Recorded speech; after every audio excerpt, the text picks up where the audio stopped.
almost all the people, those who have attained Samadhi, those who have attained moksha in this lifetime, they all have siddhi of this mantra. This is one mantra that they have internalized. This is one mantra which works for them all the time. Their entire existence is wrapped into this mantra. That is another way of saying the same thing.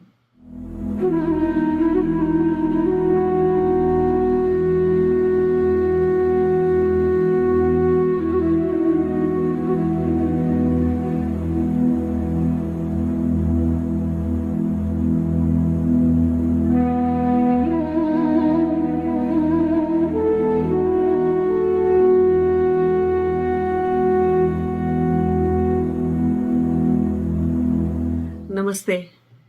Jai Shiva. Let's talk about Maha-Mrityunjaya Mantra. Om Trayambakam Yajamahe Sugandhim Pushti Vardhana. That mantra we are talking about. So if we talk about technicalities of that mantra, then it has approximately 8 syllables in each line, and it has 4 lines. So it's a 32 syllable mantra. Okay. Now, as we know about any mantra, that initially you should be chanting that mantra out loud. And your sound pattern of chanting should be perfect. And through chanting it out loud, slowly, that mantra will go inside you. Means that sound that you will utter, that sound will create a pattern. That pattern will be embedded into your psyche, into your chitta. And then you will be able to chant it internally as well. Okay?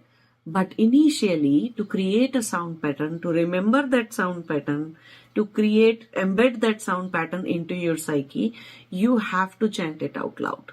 Okay? That is common for any mantra, except Bij mantras, the seed mantras. They are never chanted out loud, and that is why, because they cannot be chanted out loud, they are not given to those people in whom the sound still has to be loud enough coming out from outside the body. You should be chanting from your mouth, and it has to, all that process of internalization and embedding sound pattern being embedded into your psyche. If that process has never been completed through any mantra, or that your consciousness is still in its infancy, then Bij mantras are not given, because Bij mantras are never chanted out loud. Okay, so here we are talking about this mantra, depending upon how powerful your etheric body is, depending upon how powerful how purified and expanded your consciousness is, you will be able to benefit through this mantra accordingly. Okay, benefits are never the same. It depends upon how you are. It all depends on that. Now, the reason this mantra is chanted, the first reason, is for protection. Protection from what? From whom? So, anything that is not good for your physical body, or anything that can harm your physical body, this mantra provides protection from all that. This mantra provides a protection to your pranamaya kosh, your etheric body, from anything or everything, any kind of dark energy, negative energy of any ghost or any spirits or any disturbed people or anything that can impact your etheric body. So this mantra provides a protection towards that. Anything that may impact your mental and emotional body, can uselessly create thought patterns in you, can uselessly put you into certain kind of lower emotions, lower frequency emotions. So this mantra provides a protection from that as well. So you are saving all three koshas of yours. And those who have reached or gone beyond these three sheaths, these three body layers, these three koshas, those who have gone to that special wisdom body, Vijnanamaya Kosh, the fourth kosha, some people call it intuition body at times. But intuition is just one function, one aspect of it. It's that entire body layer is called as special wisdom, wisdom beyond time and space. So that is the total true power of that kosha, fourth kosha that you have. So those who have reached that level, those who have fourth kosha in their experience, they have to be saved in other ways. So, traveling here and there astrally and getting stuck in all kinds of different kinds of beautiful places beyond time and space. And a lot of people have a very powerful, very, very vibrant and powerful, yet weaker fourth body, wisdom body. So even protection to that body can come. Fifth body, the bliss body, doesn't need any protection. That is one body layer or sheath, which nothing and nobody can touch, nobody can harm. It's just that it's not in your perception most of the time. Only sometimes through deep meditation or samadhi, it comes into your perception. Sometimes during sleep, it may come into your perception. But otherwise it's not in your perception, not in anybody else's perception. So it's by far and large, it's safe. It doesn't need protection. So here through this mantra, we are asking for protection from Lord Shiva, who's a three-eyed being. We are asking for protection, and we are asking for protection for all our body layers. We are asking for protection from the fear of death. It's not that only something or somebody from outside can harm you. Your own chitta vrittis, your own psychological patterns could become as harmful as possible.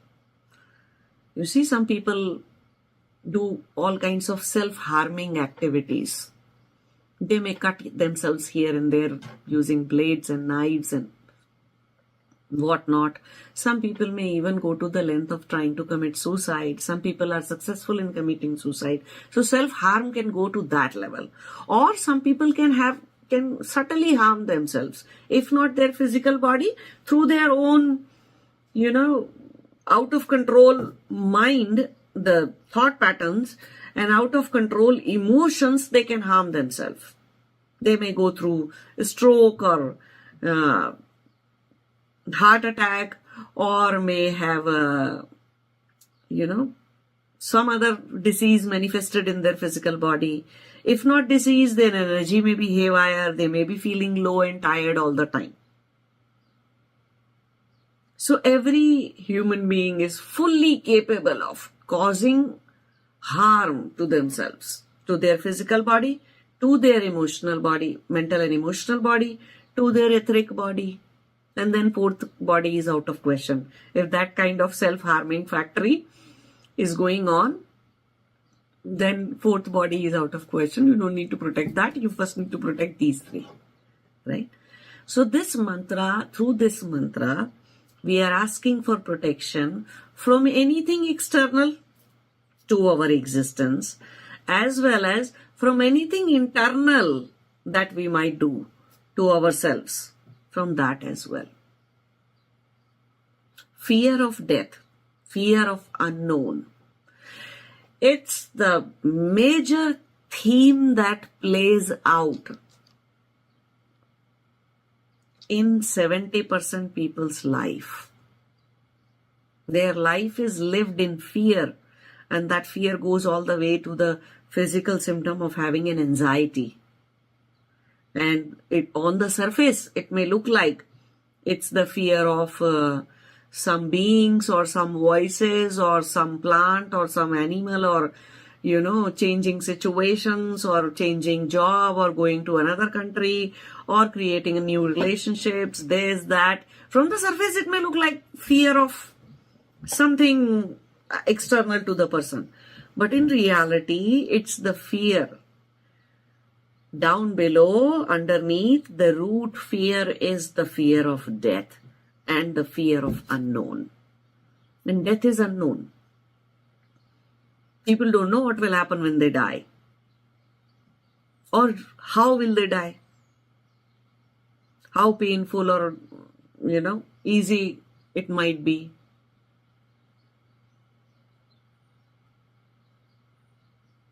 So all these kind of fears we are asking protection from. That let me never live with those fear of death. Let me overcome that. So if some people have that, it has to get out. It has to be taken care of. Otherwise, life will be a waste. A lot of people are not able to progress in their spiritual journey beyond anahata, beyond heart chakra. At times, people are not even able to open their heart chakra, anahata. Why? Because of different kinds of fears. Fear of unknown, fear of getting into relationships, fear of getting hurt, fear of getting this, fear of getting that. Ultimately, it's fear of unknown, fear of death. So we are asking for protection from all kinds of, and fear is a vritti, is a chitta vritti, is a psychological pattern. We call it abhinivesha. Right? So we are asking for protection from our own vrittis, that they shouldn't drive us crazy. They shouldn't ruin our own life. So in other words, we shouldn't be able to ruin our own lives. That's what we are saying. So this mantra provides protection from all that. Now suppose some harm has come to you. Some virus, bacteria have infected you, some disease has manifested already, some accident might have happened. Means, in other words, somehow your physical body has been harmed, or your energy body has been compromised, or that your thoughts and emotions have been compromised. Something has been inflicting you. So then through this mantra we are saying, heal us, provide us healing. So first we were saying that let the harm do not come our way. Protect us from any kind of harm. Whether it's coming from within or it's coming from outside. Protect us from that. And in other words, on the second step, what we are saying is, heal us for whatever harm we might have done to our own existence or whatever has come from outside. So heal us from all that. And then in the end we are saying, liberate us. Liberate us from what? Liberate us from all the nonsense that we create within ourselves, all the bondages that are cause of suffering. Liberate us from this dukkha, suffering. Let us never be fearful of death.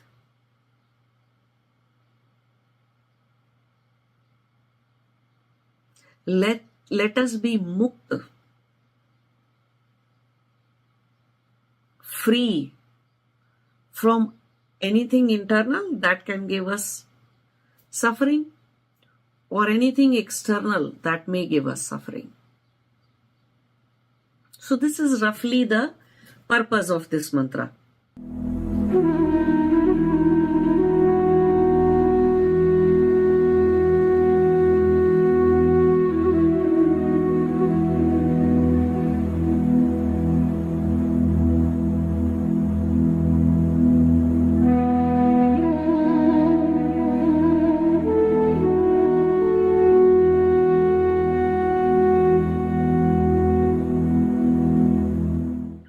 Now, how much impact it can give you? Again, it depends upon how powerful you are. The more your subtle existence has been purified, that much powerful you are. Some people's consciousness only can, extend just in their physical body and in their 5 sense organs. And at max it may go to their thoughts and emotions. To such people, chanting out loud is necessary at all times.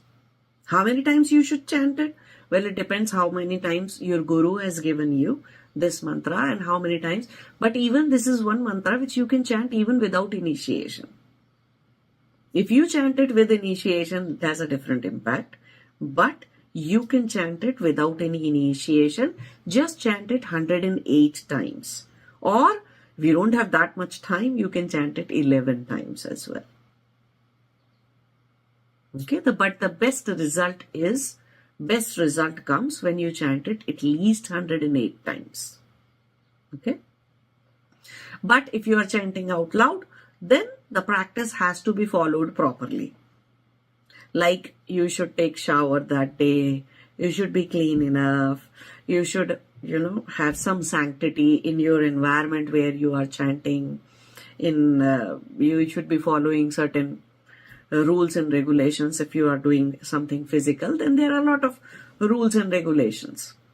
But if you have internalized the sound through any other mantra, sound has become internal in you and you are trying to chant it internally, then you may not need to follow all these rules and regulations. Again, you can chant it for 108 times or 11 times. It's up to you. The more subtle dimension of yours you use for your any spiritual practice, more powerful will be the impact. More long-lasting will be the impact. Whatever you do physically has less impact. We know that from all other kinds of stuff as well, right? If you slap somebody, they may feel, their cheek may feel like you have burnt them or something hot and this and that, and it may feel, but what has happened to their sudden, if you say bad words to somebody, they may never forget it for next 10 years. Their physical body, may not have the impact of that slapping for so long, but their impact, if something has impacted the subtle body, the energy body, or the psyche, the mental emotional body, then the impact will remain for so long. So exactly in the similar way, if you use your subtle dimension, subtle bodies for doing any spiritual practices, the impact is long lasting.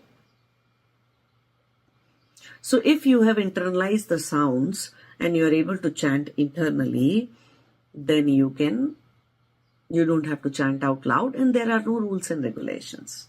So you can just chant mentally and your energy body will arrange itself automatically to the form that this sound creates.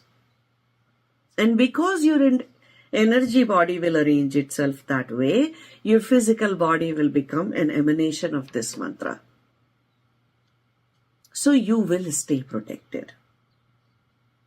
And slowly, after internalization, after few months and years, depends upon how powerful you are, how expanded your consciousness is, there comes a time when this mantra starts echoing from your own existence. Just by thinking about that mantra, automatically everything in your existence is aligned for the ultimate purpose of this mantra. I'm saying almost, not 100% though, But almost all the people, those who have attained Samadhi, those who have attained moksha in this lifetime, they all have siddhi of this mantra. This is one mantra that they have internalized. This is one mantra which works for them all the time. Their entire existence is wrapped into this mantra. That is another way of saying the same thing. So this is a very powerful mantra. Whether you understand the meaning or not, and doesn't matter. You should be able to. You can chant it. Okay? But see, all mantras are sound. Those who cannot produce or pronounce Sanskrit sounds should not chant mantras. Not only that, it will not have the impact. If it was just the aspect that, okay, you are chanting just for feeling nice and feeling protected, not actually protected. So that wasn't a big concern actually. But the thing is, chanting out wrong sounds, creating a wrong sound pattern, can seriously harm you. See, lightning may happen in the sky so many times. Not every time your window pane is going to break. Not every time the lightning will fall on earth. There has to be it has to reach a certain sound signature in order to change the material, bring the change to the material. So sound can change the state of material, change of matter. It can change the state of matter, but it has to reach a particular frequency to change a particular kind of matter. And this is all matter. Your entire physical existence, gross existence is matter. So to bring change to that, the sound frequency should be correct. You can do an experiment, and it can be done at home as well. It's not a very difficult experiment to do. Get a small speaker. Okay? And if it's an outward projecting speaker, then it's good. Put a black paper on it, on that speaker. Okay? On that black paper, just sprinkle some salt. Okay? Now play the correct pronunciation of this Maha-Mrityunjaya Mantra, or any mantra for that matter, just the correct pronunciation. And see what kind of a beautiful pattern the salt will arrange itself to.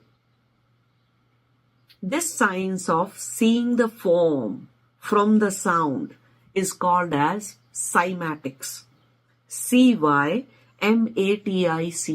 cymatics, okay? So you can experiment yourself. So then you will see, for any mantra, what is the correct sound pattern that it is making. Now if your pronunciation is perfect, now try attaching a mic to that same speaker that you have. Again, have the black paper, put some white salt on it, and then just go on chanting. See if you are able to close about, even if you are close to reaching that kind of an image formation that was there with the original chant, then your chanting is good enough. See what is missing, which lines, which part of the form. Are all circles missing? Are all lines missing? Are diagonal lines missing? What is missing from that form? We call that any form that is created from the sound pattern is called as yantra. So just see what part in that yantra is missing when you are pronouncing it. So then that way you will know how correct your pronunciation is. That is why those who are not the native speakers of Hindi and Sanskrit language, we do not give them mantra Deeksha. Or we give them the mantra Deeksha where the mantra is just either it's a Bij mantra. To some people it can be given because Bij mantra is just one syllable. Hardly it may go wrong. It can, but hardly there is a chance of that mantra pronunciation going wrong. But they are never given mantras like Maha-Mrityunjaya or anything which has so many syllables, 32 syllables. They're not given that mantra. Why? Their tongue doesn't twist to pronounce Sanskrit alphabets properly. Unless they are singers or they have practiced a lot. But to normal people, we do not give them any mantra. All their spiritual practices have to be without mantra chanting. Or the mantras that are given to them are more like what we provide as Nam Jap. They are not Sanskrit mantras, they are Nam Jap mantras, which could be as simple as Rama, Krishna, Ma Kali, just saying Kali, not giving any Dakshina Kali mantra to them. Because if the sound pattern goes wrong, it will harm it will negatively impact your entire existence. So this is one small experiment that you can do to play with cymatics a little bit. And it's a fun project at home for the kids as well. Why? Ask them saying swear words and see what kind of horrible pattern or a no pattern comes out through cymatics. And then ask them to chant Om and see what kind of beautiful pattern comes out. So something that's pro-life or anti-life. It's easier to teach them through sound patterns. And that way you can hold them responsible whenever they say for some 4-letter words or 5-letter words. You can just, they will realize what impact it will have on their own existence. So it's a cool project at home. But yeah, this is the purpose of Maha-Mrityunjaya Mantra. And this is why it has to be chanted as your sadhana, your spiritual practices are progressing. You will see that all kinds of entities and beings will start surrounding you. That is why gurus give this mantra to their disciples, because you do not want external disturbances. And in case you start feeling fearful for your life, fearful about death, fearful about unknown, this mantra through this mantra you can take care of that part as well.